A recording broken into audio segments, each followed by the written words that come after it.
Welcome to our YouTube channel dedicated to embedded electronics. Open Programming. Bienvenue sur notre chaîne YouTube dédiée à l'électronique embarquée. Les amis, c'est grâce à vous que cette chaîne existe et continue d'exister. S'il vous plaît, abonnez-vous, aimez nos vidéos et partagez la chaîne.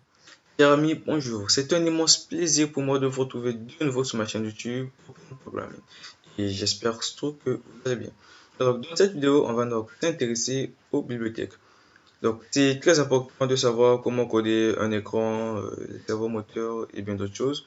Mais c'est beaucoup plus important pour moi de maîtriser en tout cas les bases de la programmation, puisque ce sont ces bases qui nous permettent un peu de coder même des choses qu'on n'a jamais codées, rien qu'en lisant la documentation et de certains composants électroniques, on peut être capable de le coder si on maîtrise les bases de la programmation. Donc, dans cette vidéo, je me suis donc intéressé aux bibliothèques, notamment la bibliothèque StepH, qui est donc une bibliothèque standard qui vient donc avec le logiciel Arduino, nous permettant de programmer les moteurs pas à pas. Alors, chers amis, si vous êtes nouveau sur la chaîne, vraiment n'hésitez pas de vous abonner, de liker et de partager la vidéo. Et en passant, je remercie tous ceux qui soutiennent la chaîne. En tout cas, un grand merci à vous. Alors, la bibliothèque STEP aussi, c'est une bibliothèque standard du logiciel Arduino. C'est une bibliothèque qui présente un peu quelques fonctionnalités.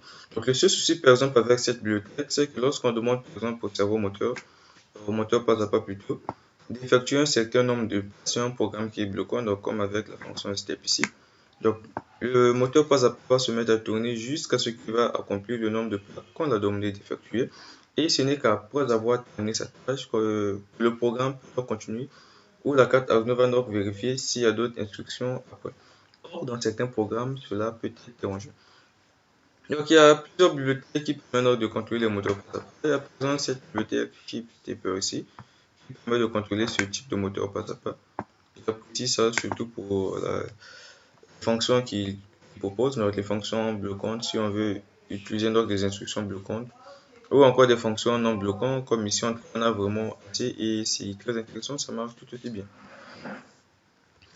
Ce que j'ai donc eu à faire ici, c'est juste de copier. Donc, copier, ça sera un peu exagéré. Mais en tout cas, je me suis inspiré de ce qui est écrit là, donc inspiré des fonctions non bloquantes ici. J'ai donc ramené ce niveau-là, donc de la bibliothèque CPE.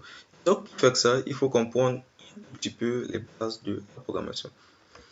Pour retrouver la bibliothèque Stepper, c'est très simple. Vu que moi je suis sur Windows, je vais donc chercher ça dans les fichiers d'installation. Donc chez moi par exemple, je vais dans mon XC, je vais fouiller dans le programme et ça sont des applications que je dois installer. Je trouve Arduino, je vais dans librairie, je peux donc retrouver le fichier source. Donc c'est à ce niveau. Et enfin, je l'ouvre. Vu que j'ai déjà ouvert, donc je ne vais plus l'ouvrir. Donc, la bibliothèque originale, c'est un peu ce que ça contient. Donc, ici, on a des constructeurs qui nous permettent de concevoir l'objet. Ici, de mettre la vitesse. Et ici, ça nous permet donc de faire effectuer donc, les mouvements à notre moteur pas à pas. Juste que c'est une fonction bloquante. Et donc, la même bibliothèque, je me suis inspiré donc de la bibliothèque type pour acheter. Donc, voici donc les fonctionnalités que j'ai donc ajoutées. Je me suis focalisé non pas sur le fonctionnement de la bibliothèque, tout cela, comment ça marche. En tout cas, je ne me suis pas focalisé dessus. Ce qui m'intéressait, c'était d'ajouter des fonctions non bloquantes. Et c'est ce que j'ai donc fait. C'est aussi un excellent moyen pour apprendre la programmation lorsqu'on débute. Donc, on a toujours besoin de constamment s'exercer et c'est comme ça que je m'exerce. Et j'ai souvent l'habitude de lire des codes des autres, tout à l'heure. Ça me permet toujours de savoir le raisonnement des autres, comment est-ce qu'ils réfléchissent, comment est-ce qu'ils procèdent, tout ça là dans leur code et tout. Et comment est-ce qu'ils structurent les codes, c'est un peu ça en quelque sorte. Et ça permet vraiment d'apprendre, surtout lorsqu'on débute la programmation. Donc voilà un peu les quelques modifications que j'ai donc effectuées.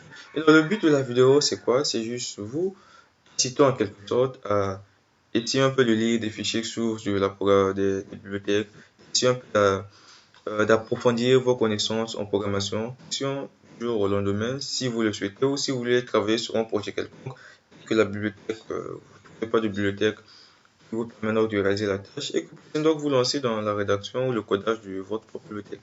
C'est ça en quelque sorte. Donc ça fonctionne tout aussi bien. Donc le principe est resté le même. Je n'ai pas modifié le fond de la bibliothèque, juste modifié le truc. Bon, voilà un peu. Voilà un peu ce que j'avais à partager avec vous. On va se donner rendez-vous très prochainement, tout en espérant que la vidéo vous a au moins apporté quelque chose de nouveau.